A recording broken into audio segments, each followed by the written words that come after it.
The following program is produced by Project Bait and does not reflect the views of this station.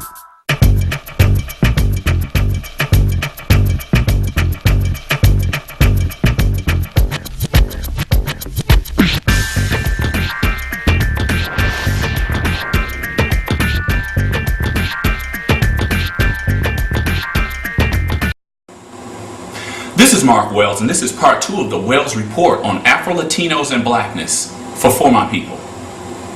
On the previous edition of For My People, I discussed the comments of Los Angeles Angels outfielder Torii when he was quoted as saying that brown or dark-skinned Latinos are imposters or not black like U.S.-born black people. Now you might wonder why I use the term U.S.-born black folks when describing persons of African descent born in the U.S. instead of simply calling them black people or African Americans. Well, in some ways it's not that simple. Check it. There are over 1.4 million African immigrants living in the United States.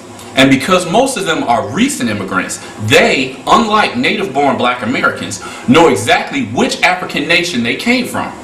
As such, they could be Ghanaian Americans, Nigerian Americans, Ethiopian Americans, etc.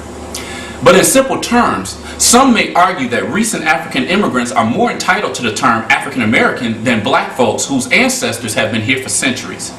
On the other hand, the term African American was adapted back in the 1980s to identify millions of U.S.-born blacks who had lost the histories of their ancestors because of the transatlantic slave trade. Because of the slave trade, the vast majority of U.S.-born blacks had no way of knowing which African country their ancestors came from. Thus, the term African American was coined to encompass a whole population of people who were descendants of African slaves in the United States. But there's another reason that I use the phrase U.S.-born black folks rather than just African Americans, at least for this episode. You see, the landmass that we call North America, Central America, and South America all make up what is called the Americas. As such, anyone born in North, Central, or South America or the Caribbean could stake claim to the term American. For many U.S. citizens, when they hear the term Hispanic or Latino, a certain visual image comes to mind. Some may think of people like Cuban's Fidel Castro or Desi Arnaz. Others may think of people with more prominent indigenous features like Cesar Chavez, who was of Mexican descent, or Eric Estrada, who is of Puerto Rican heritage. So where does that leave people like boxer Felix Trinidad, who is Puerto Rican, or actress Melissa de Sousa, who is of Panamanian descent? For most African Americans, Trinidad and de Sousa look like people in their families, yet I've heard countless stories from Latinos of African descent who say that African Americans don't accept them as black. So why is that? Well, there are a number of reasons, but I will focus on just two.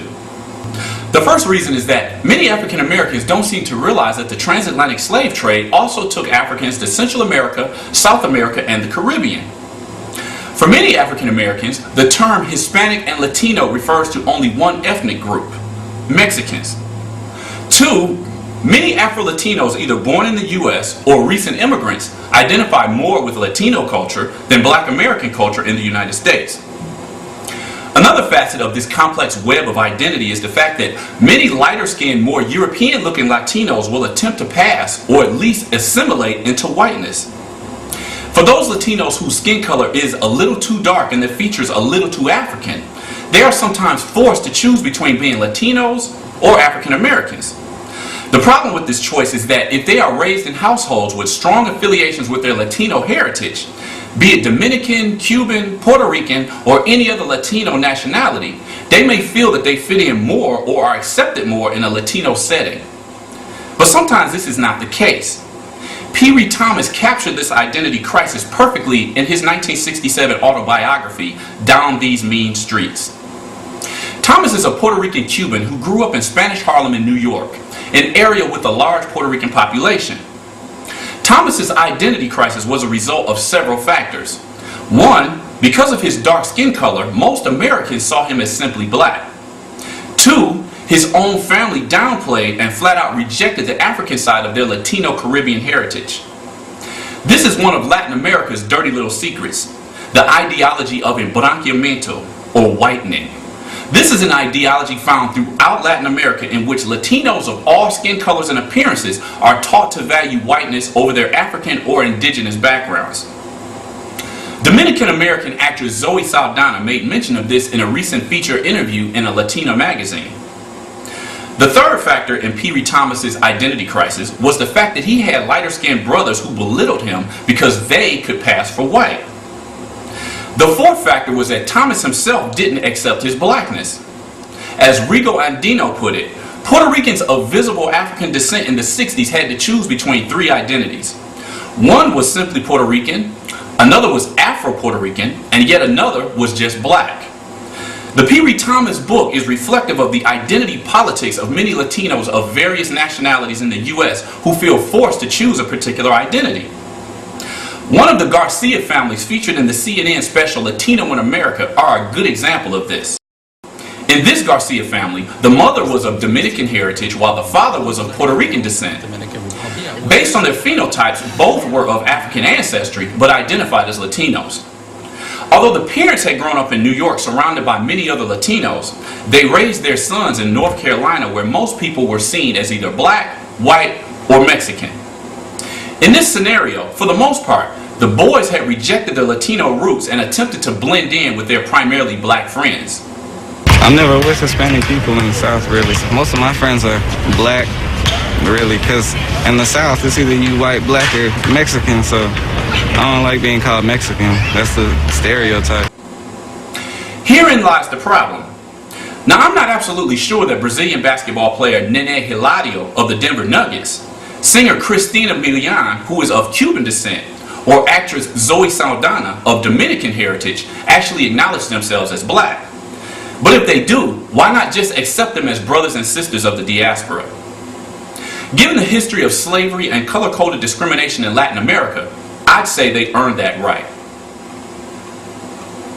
This is Mark Wells, and this has been part 2 of the Wells Report on Afro-Latinos and Blackness for My People. There are 3 basic necessities every business needs: a business plan, a bookkeeper, and a website. Call Project BAIT for all 3. Call 313-871-3333.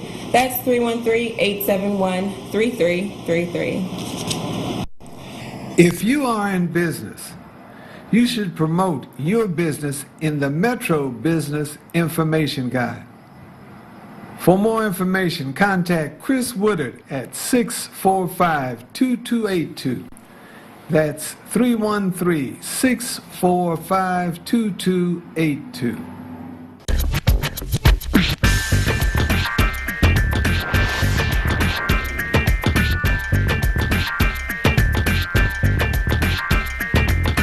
The preceding program was produced by Project BAIT and does not reflect the views of this station.